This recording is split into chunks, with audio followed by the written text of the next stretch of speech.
యాదాద్రి భువనగిరి జిల్లాలో భూగర్భ జలాలు అడుగంటాయి. జిల్లా వ్యాప్తంగా పూర్తిగా కరువు పరిస్థితులు నెలకొన్నాయి. భూగర్భంలో నీటి చాడ కనిపించకపోవడంతో దిక్కుతోచని స్థితిలో రైతులు ఆందోళన చెందుతున్నారు. రాజాపేట మండలం జాల గ్రామంలో ఠాగూర్ ధర్మేందర్ సింగ్ అనే రైతు తన 4 ఎకరాల వరి పొలాన్ని కాపాడుకునేందుకు 4 బోర్లు వేశాడు. 500 ఫీట్లు బోరు వేసినప్పటికీ నీటి చాడ కానరాకపోవడంతో ఆవేదన వ్యక్తం చేశాడు.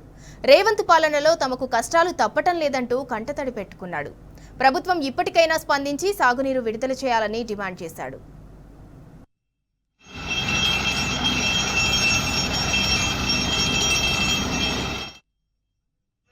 అది రాయపేట మండలం కొత్తజాల గ్రామము.